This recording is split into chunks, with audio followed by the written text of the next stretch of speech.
ಗುರೂಜಿ ಪ್ರಚಾರವನ್ನು ಬಯಸಿದವರಲ್ಲ. ನಾನು ಇಷ್ಟು ದಿನದಲ್ಲಿ ನೋಡಿದ ಪ್ರಕಾರ ಅವರ ಸರಳ ಜೀವನ ನಮ್ಮ ಮಕ್ಕಳಿಗೂ ಮಾದರಿ ಅಂತ ಹೇಳಲಿಕ್ಕೆ ಇಷ್ಟಪಡ್ತೇನೆ.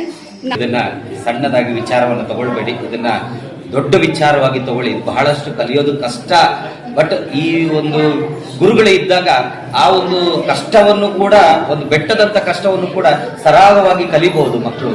ಅದಕ್ಕೋಸ್ಕರ ಈ ಒಂದು ವಿದ್ಯೆಯನ್ನ ಎಲ್ಲರಿಗೂ ಕೂಡ ನೀವು ಕೂಡ ಹೇಳಿ, ಎಲ್ಲ ಅಕ್ಕಪಕ್ಕದ ಮನೆಯವ್ರಿಗೂ ಕೂಡ ಹೇಳಿ ಕಳಿಸ್ಕೊಡಿ ಅಂತೇಳಿ ಮಕ್ಕಳನ್ನ ಕೇಳ್ಕೊಳ್ತಾ ಇದ್ದೀವಿ. ಧನ್ಯವಾದ ಸರ್. ನಮಸ್ಕಾರ. ನಾನು ವೈಷ್ಣವ್ ಫಾದರ್ ಸರ್. ಸರ್ ಹೇಳಿ ಸರ್, ಏನಂತಾಳೆ ಮಗಳೀಗ? ತುಂಬಾ ಚೆನ್ನಾಗಿದೆ ಸರ್, ಇಂಪ್ರೂವ್ಮೆಂಟ್ ಬಹಳ ಚೆನ್ನಾಗಿದೆ. ಫಸ್ಟ್ ಡೇ ಲಿಂದಾನೇ ಕಾನ್ಸಂಟ್ರೇಷನ್ ಅವಳು ತುಂಬಾ ಚೆನ್ನಾಗಿ ಕೊಡ್ತಾ ಇದೆ. ಕಲರ್ ಐಡೆಂಟಿಫಿಕೇಶನ್ ಫಸ್ಟ್ ಡೇ ಲಿಂದಾನೇ ಸ್ಟಾರ್ಟ್ ಮಾಡಿದ್ಲು ಅವಳು. ಆನಂತರ ನೆಕ್ಸ್ಟ್ ರೀಡಿಂಗ್ ಕೂಡ ತುಂಬಾ ಚೆನ್ನಾಗಿ ಮಾಡ್ತಾ ಇದ್ದಾಳೆ ಈಗ. ಇಬ್ರು 90-95 ಮೇಲೆ ತಗೋತಾ ಇದ್ದಾರೆ ಅನ್ನೋದಕ್ಕೆ ಈ ಗಾಂಧಾರಿ ವಿದ್ಯೆನೇ ಕಾರಣ. ಇಷ್ಟೆಲ್ಲ ಕೌಶಲ್ಯವನ್ನು ಕೇವಲ 3-4 ದಿನಗಳಲ್ಲಿ ಕಲಿತಾರೆ ಅಂದ್ರೆ ತುಂಬಾ ಆಶ್ಚರ್ಯ ಆಗುತ್ತೆ. ಆದ್ರೆ ಇದು ನಿಜ. ಎಜುಕೇಶನ್ ಕೊಡ್ಸೋದು ತುಂಬಾ ಕಷ್ಟ ಇದೆ. ಅದು ಆನ್ಲೈನ್ ನಲ್ಲಿ ಇಷ್ಟೆಲ್ಲ ಆಗುತ್ತೆ ಅಂತ ನಾನು ಅನ್ಕೊಂಡೇ ಇರ್ಲಿಲ್ಲ. ಹಿಡಿದು ಪ್ರಾಕ್ಟೀಸ್ ಮಾಡ್ತಾ ಇದ್ದಾನೆ. ಮತ್ತೆ ತುಂಬಾ ದೂರದಿಂದ ವಸ್ತುವನ್ನು ಐಡೆಂಟಿಫೈ ಮಾಡ್ತಾನೆ ಇವಾಗೆಲ್ಲ. ವೈದ್ಯಕೀಯ ಎಲ್ಲಾ ಸವಲತ್ತುಗಳನ್ನು ಬಳಸಿಕೊಂಡು ಕೂಡ ಕಡಿಮೆ ಆಗದೆ ಇರುವಂತದ್ದು ನೀವು ಮಗುವಿಗೆ ಎರೆದ ಜ್ಞಾನದಿಂದ ಕಡಿಮೆ ಆಯ್ತು. ಲೈಫ್ ಲಾಂಗ್ ನಿಮ್ಮ ಮಾರ್ಗದರ್ಶನದಲ್ಲೇ ನಮ್ ಚಿರಾಗಿರ್ಬೇಕು ಅಂತ ನಾನು ಡಿಸೈಡ್ ಮಾಡ್ಬಿಟ್ಟಿದ್ದೇನೆ.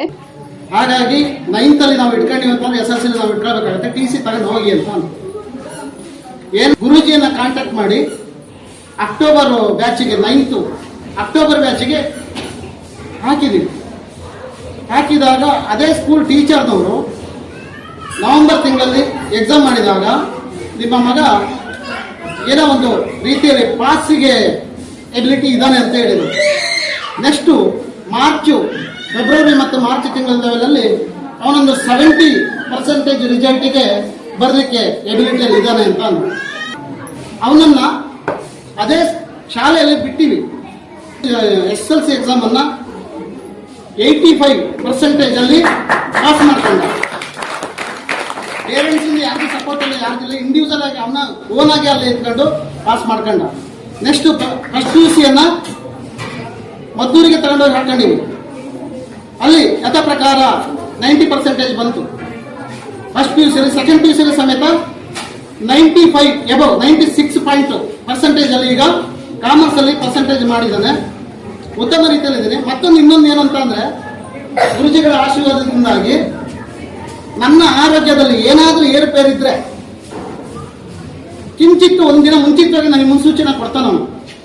ಆನ್ಲೈನ್ ಹ್ಯಾಂಡ್ ರೈಟಿಂಗ್ ಕ್ಲಾಸ್ಗೆ ನನ್ನ 2 ಮಕ್ಕಳು ಜಾಯಿನ್ ಆಗಿದ್ದು ಕೇವಲ ಒಂದೇ ಒಂದು ವಾರದಲ್ಲಿ ಕನ್ನಡ ಮತ್ತು ಇಂಗ್ಲಿಷ್ ಬರಹದಲ್ಲಿ ಅದ್ಭುತವಾದಂತಹ ಸುಧಾರಣೆಯನ್ನು ಕಂಡಿದ್ದಾರೆ. ಇಂತಹ ಒಂದು ಆನ್ಲೈನ್ ತರಗತಿ ನನ್ನ ಮಕ್ಕಳ ಪಾಲಿಗೆ ವರವಾಗಿದೆ. ಇಂತಹ ಒಂದು ತರಬೇತಿಗೆ ಅವಕಾಶವನ್ನು ಕಲ್ಪಿಸಿಕೊಟ್ಟಂತಹ GT ಹರಗಿ ಗುರೂಜಿಯವರಿಗೆ ನಮ್ಮ ಕುಟುಂಬದ ಪರವಾಗಿ ಹೃದಯಪೂರ್ವಕ ಧನ್ಯವಾದಗಳನ್ನು ಹೇಳಲು ಬಯಸುತ್ತೇನೆ. ನಿಜವಾಗ್ಲೂ ಎಷ್ಟೋ ಕಾಂಪಿಟೇಟಿವ್ ಬರ್ಸಿದ್ರು ಕೂಡ ನನ್ನ ಮಗ ಹ್ಯಾಂಡ್ ರೈಟಿಂಗ್ ಇಂಪ್ರೂವ್ಮೆಂಟ್ ಆಗ್ತಿದ್ದಿಲ್ಲ. ಯಾವಾಗ ನಾವು ಆನ್ಲೈನ್ ಕ್ಲಾಸ್ ಅಲ್ಲಿ ನನ್ನ ಮಗನಿಗೆ ಹ್ಯಾಂಡ್ ರೈಟಿಂಗ್ ಕ್ಲಾಸ್ ಹಾಕಿದಾಗ ನಿಜವಾಗ್ಲೂ ನಾವು ಕರ್ಸಿವ್ ಆಗಿರ್ಬೋದು, ಸ್ಪ್ಲಿಟ್ ಆಗಿರ್ಬೋದು, ಕನ್ನಡ ಆಗಿರ್ಬೋದು, ಆ ಒಂದು ಕಲಿಕೆ ಇದೆಲ್ಲ ನಿಜವಾಗ್ಲೂ ಬಹಳ ಖುಷಿ ಅನ್ಸುತ್ತೆ.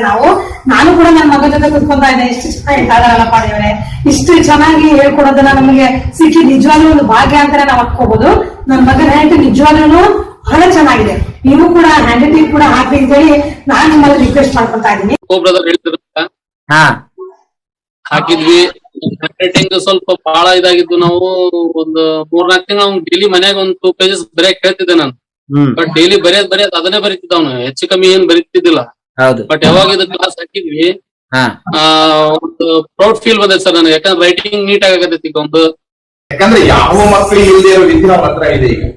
ಹೌದು, ಸ್ಪೆಷಲ್ ಅತ್ಯಂತ ಆತ್ಮತೃಪ್ತಿ ವಿದ್ಯೆ ಅಂದ್ರೆ ಅವಳಿಗೆ ತುಂಬಾ ಅಚ್ಚರಿ ಆಗ್ತದೆ. ಕೇವಲ 4-5 ದಿವಸದಲ್ಲಿ ಹುಡುಗರನ್ನ ಈ ಮಟ್ಟಕ್ಕೆ ತಯಾರು ಮಾಡಬಹುದು ಅಂತಂದ್ರೆ ಅವಳ ಜೀವನದಲ್ಲಿದ್ದಾಳೆ.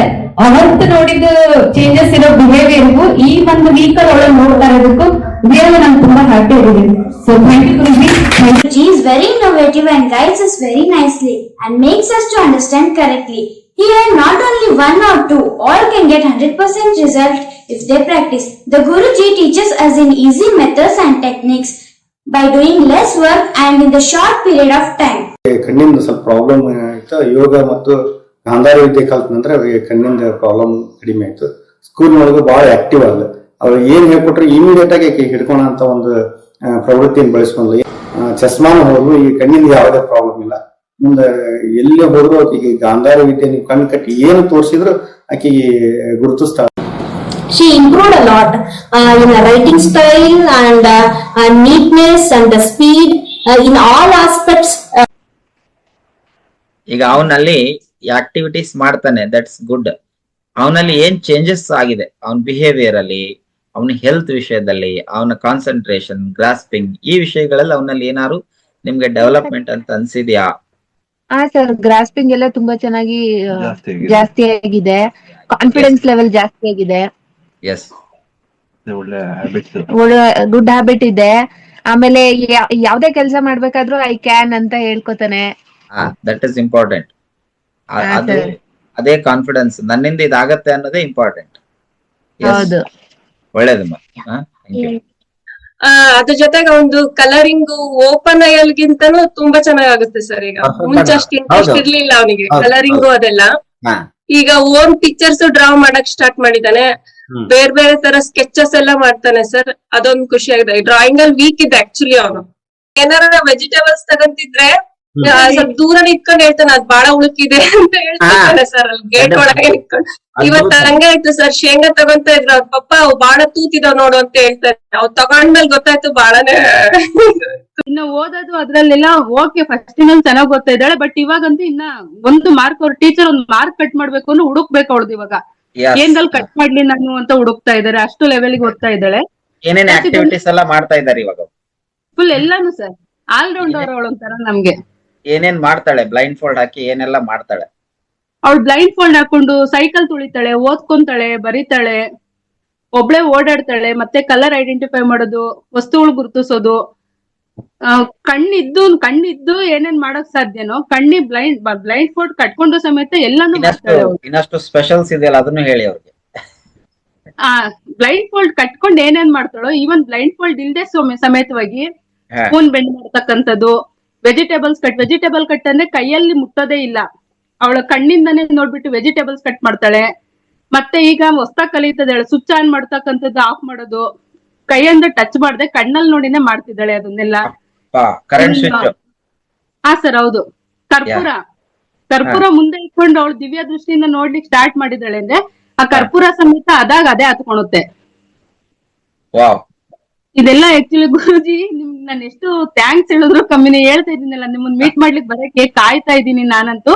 ಅದೇನೋ ಟೈಮೇ ಕೂಡ ಬರ್ತಾ ಇಲ್ಲ ನಮ್ಗೆ. ಬರ್ತೀನಿ, ನಾವು ಬರ್ತೀವಿ, don't worry. Okay, thank you very much. I think ಇವ್ರ ಒಬ್ಬರ ಒಪಿನಿಯನ್ ನಿಮ್ಗೆ 100 ಜನ ಪೋಷಕರ ಒಪಿನಿಯನ್ಗೆ ಸಮ ಅಂತ ನಾನು ಭಾವಿಸ್ತೀನಿ.